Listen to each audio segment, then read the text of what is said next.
As the large garage door curled upward, two uniformed policemen held high a wide yellow ribbon that fenced off the entire property known as 313 Carl Drive in Bloomington, Illinois.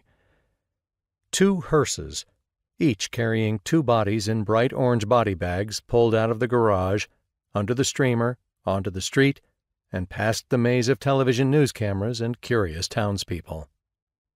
Nadine Palmer was in that maze of cameras and curious. She used a crumpled tissue to wipe tears from her eyes at this first tangible evidence that what she had been told was true. Her 30-year-old daughter Susan and Susan's 3 young children were dead. Mrs. Palmer, wrapped in a winter coat to protect her from the chilly November morning, turned to a reporter standing nearby. "I'll tell you one thing. There's just no way David could kill those children or Susie. He loves them. They're a perfect family." Her verbs were in the present tense. She couldn't think of her daughter and grandchildren as now existing only in the past.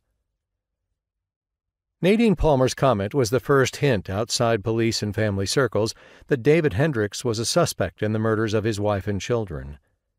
Neighbors, friends, and relatives knew David Hendricks as a loving father who was never known to physically discipline his children and who had been hoping to adopt a child. They saw an affectionate and considerate husband who had just taken his wife on a 10th wedding anniversary trip to England. They saw a successful businessman who gave tens of thousands of dollars to the needy. And they saw a deeply religious person. But police and prosecutors saw a different person in David Hendricks. They believed Hendricks's marriage had gone stale and that his newfound wealth had given him a taste for a more exciting lifestyle. They saw Hendricks as a person who wanted to dispose of his wife, yet preserve his prominent standing in an obscure religious group that forbade divorce except in cases of adultery. To them, Hendricks was a very intelligent person who had plotted to kill his family in a way that left no physical evidence against him, and in a fashion so savage that observers would consider it improbable, unthinkable, that a father and a husband could be responsible. Another thought lingered in the minds of police, prosecutors, and the public. If Hendricks wasn't responsible, then who was?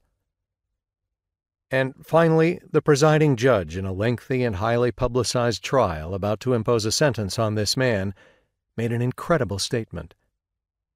"Based upon the evidence admitted on trial against the defendant, I am not personally convinced that he has been proven guilty beyond a reasonable doubt."